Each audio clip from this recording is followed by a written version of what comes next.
Romantic জন্য যেমন অপূর্ব ভাইকে আমার খুব ভালো লাগে, বাংলাদেশের আর কি যে বলতে পারে রোম্যান্সের কিং। সো ওই দিক থেকে অপূর্ব ভাইয়ের আর কি রোমান্টিক জনের কাজগুলো খুবই ভালো লাগে।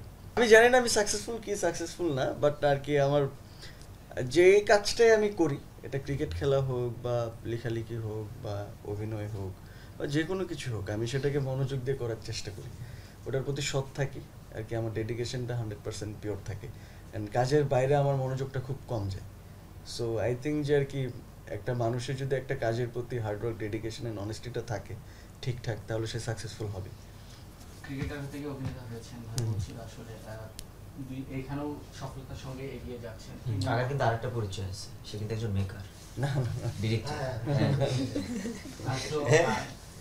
এই অভিনয়ের কথা বলি বা ক্রিকেটার, ওই জায়গা থেকে কি মনে হচ্ছে ওখানে থাকতে ভালো করতেন না এখানে যেটা করছেন সেটাই আসলে?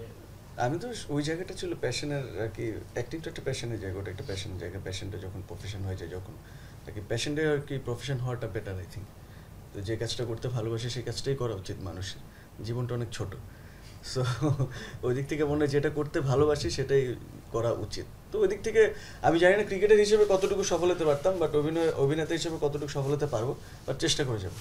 রোমান্টিক কাজ আর কি আমার আর কি স্ট্রং সুট বলতে পারেন, এই জায়গাটা আর কি রোমান্টিক জনরাতে কাজ করতে আমার ভালো লাগে। অ্যান্ড এমন না যে আর কি অন্যান্য চরিত্র নিয়ে ভাবা হয় না, ওগুলো নিয়ে অবশ্যই ভাবা হয়, কারণ একটা অ্যাক্টরের ভার্সিটিলিটিতে আর কি বিশ্বাস করাটা উচিত, সব ক্যারেক্টার প্লে করা উচিত।